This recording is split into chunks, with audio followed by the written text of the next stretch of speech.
In the last video I mentioned one of my children sitting at the dinner table with their head buried in their iPad or their iPhone or whatever bit of paraphernalia these people cannot live without at this wonderful point in the evolution of the human race.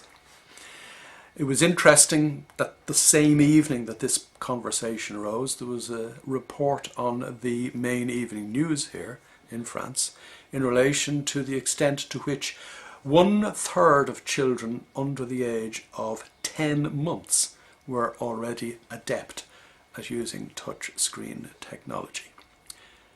To quote a psychologist in that particular report, he made the point that unfortunately our brains are turning to mush. Now, he didn't quite put it that way, I'm paraphrasing him slightly, but our brains are turning to mush because we now think we can obtain the answers to anything at the push of a button. And of course he's right, we can obtain the answer to almost anything at the push of a button.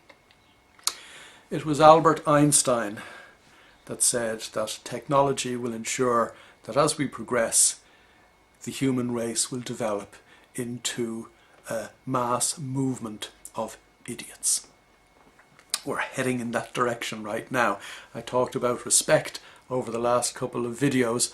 I talked about mindlessness. I talked about the way in which we interact with other people and the way in which very often bad behaviour is okay because we're all doing it.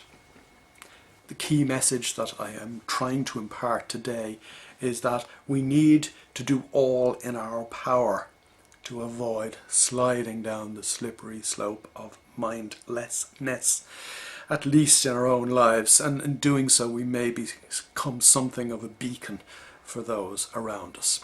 When I say all in our power, what I'm actually talking about is 5 or 10 minutes a day. Now that is not an awful lot.